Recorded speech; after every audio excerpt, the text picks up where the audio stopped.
You may be wondering, where are we? Why does this exist?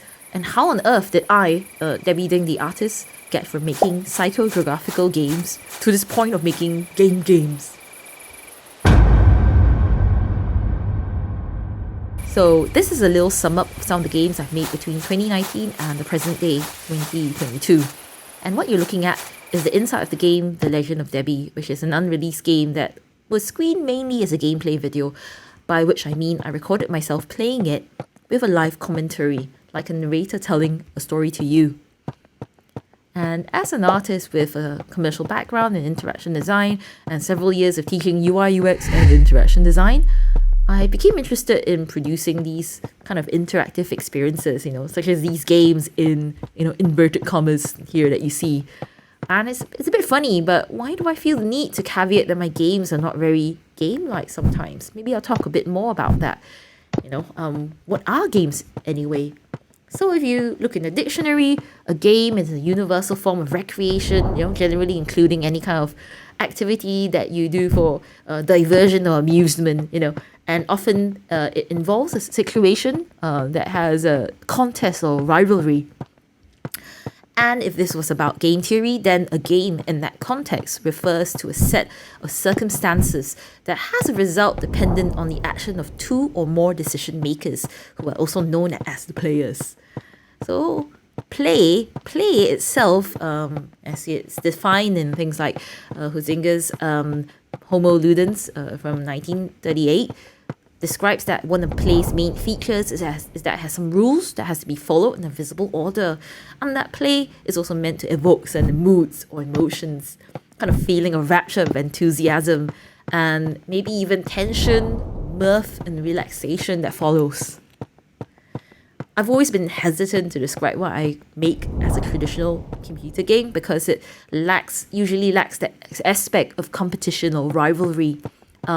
A lot of the computer games I choose to play and look up to are rarely the conventional gamer games, but they are usually more open world roaming situations like Second Life or The Sims, or tablet games like Freeland or Long Journey, where you basically wander through a world, or you just go through a really long, kind of meandering boat journey.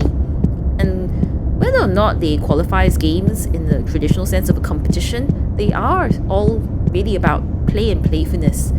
And for me, when I'm making games, I definitely hope for them to be kind of emotionally evocative. I think that the virtual spaces that I'm designing also have that potential like any real space. Now I'm going to bring you to a replica of the Wiki Clicky show. So this is a show by the Singapore Art Museum that was in the National Gallery. It was on last year, the middle of last year. And last year in April 2021, I think Singapore was also in a state where it had opened up and then had to close back down again for the COVID pandemic, which meant that it was really difficult to speak to audiences directly about the work, or to see any. I couldn't really meet people and talk to them about the work in person. And I suppose one question that I really wanted to ask then was, what does one really experience when one goes to see art in a contemporary art space? What kind of experience is being lost during COVID? And I thought about all these conversations I might usually have with the public. How also maybe I experience an art exhibition, meandering walks between the works, the opportunity to browse in any order that you please, and maybe even get fixated on a specific work, and then to ignore other works by intention or accident and develop your own, idiosyncratic view of the show itself. So, your whole experience could be changed by dint of whatever path you took, who you encountered, that whole physical experience of art. And I wondered if I could play around with that as a format.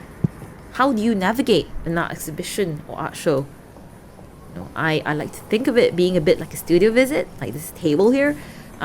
Each time you visit my space, the visitor might ask a different question, like what is that thing, or another thing in the space, anything, and I would get to tell you a story. But each time I might also tell you the story slightly differently. Maybe I would tell you the wrong story. Maybe I would even tell you a made-up story. Or maybe I could tell you a story about how trying to survive in Singapore as an artist is like having to play the art game. Like this scene from another unreleased game of mine called Bread and Butter in a Field of Dreams, which takes its name from an employment survey by NEC, I think number of years back. Here you can walk through one of the doors, and one of the spaces you end up in is a museum shop where you can find all these lovely art, design museum-y products. But these books, posters, trinkets, they're all just reinterpretations of my past works into more commercially consumable forms. Books, purchasable PDFs, lovely retail products you can put in your home instead of my sometimes rather complicated works comprising of many elements, iterations, versions of themselves over time.